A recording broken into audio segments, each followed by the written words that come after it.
আসসালামু আলাইকুম সুপ্রিয় শিক্ষার্থী বন্ধুরা, আশা করি সকলে আমরা ভালো আছি। তো আপনাদের দোয়াতে আমিও আছি, আলহামদুলিল্লাহ ভালো। তো চলেন আজকে আমরা একটা নতুন বিষয় নিয়ে আলোচনা করি। সেটা হচ্ছে নিউটনের গতিসূত্রগুলো বিবৃতি। নিউটনের গতিসূত্রগুলোর বিবৃতি পড়বো আমরা। নিউটনের গতিসূত্র কয়টি আপনারা জানেন? অবশ্যই আপনারা জানেন। নিউটনের গতিসূত্র গুলোর বিবৃতি। নিউটনের টোটাল গতিসূত্র আছে তিনটি। নিউটনের গতিসূত্র কয়টি বলেন তো ভাই? নিউটনের গতিসূত্র তিনটি। প্রথম যে সূত্র,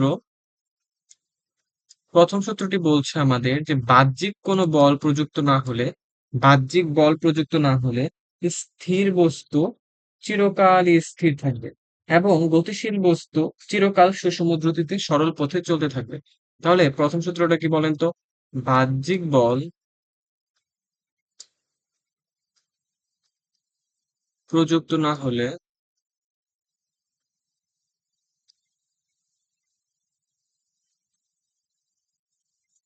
স্থির বস্তু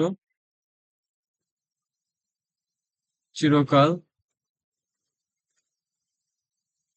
স্থিরই থাকবে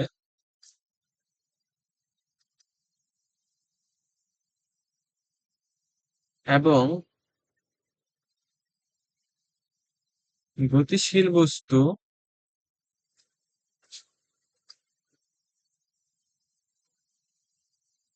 সমদ্রুতিতে সরল পথে চলতে থাকবে। গতিশীল বস্তু সমদ্রুতিতে সরল পথে চলতে থাকবে। এটা হচ্ছে আমাদের নিউটনের গতির প্রথম সূত্রটি। আমরা যেহেতু বিবৃতি বলেছে, তো আমরা এখন ব্যাখ্যায় যাব না, আমরা জাস্ট এই সূত্রগুলা বিবৃতিটাই করবো।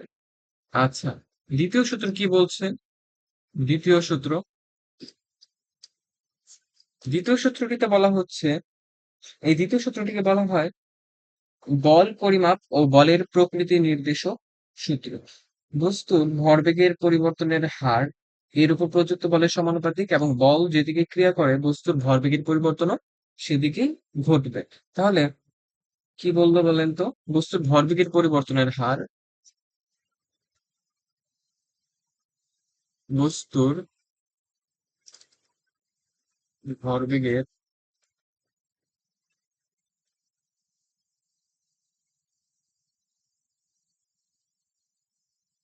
পরিবর্তনের হার বস্তুর উপর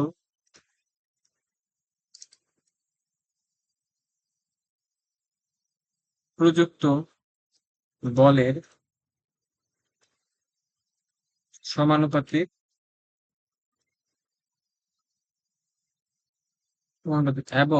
এবং বল যেদিকে ক্রিয়া করে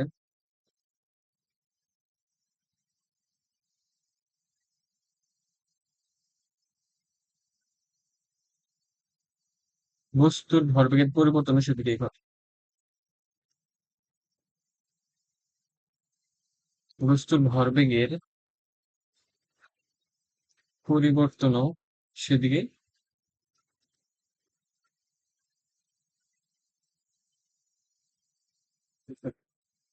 তাহলে আমরা কি বুঝতে পারলাম? বস্তুর ভরবেগের পরিবর্তনের হার বস্তুর উপর প্রযুক্ত বলের সমানুপাতিক এবং বল যেদিকে ক্রিয়া করে বস্তুর ভরবেগের পরিবর্তনও সেদিকে ঘটে। এটা হচ্ছে আমাদের দ্বিতীয় সূত্রের বিবৃতি। আমাদের যদি পরীক্ষায় আসে যে সূত্রটি বিবৃতি করো, তাহলে এইটুকু আমাদের লিখে দিতে হবে, আর কিছু করার দরকার নেই। আর যদি পারেন তাহলে সূত্রের যে ম্যাথমেটিক্যাল ফর্ম এটাও লিখে দিতে পারেন, F is equal to F. এটা হচ্ছে দ্বিতীয় সূত্রের মানে নিউটনের গতির দ্বিতীয় সূত্রের গাণিতিক ফর্ম। আচ্ছা, তৃতীয় সূত্র হচ্ছে প্রত্যেক ক্রিয়ার একটি সমান ও বিপরীতমুখী প্রতিক্রিয়া বল আছে। প্রত্যেক ক্রিয়ারই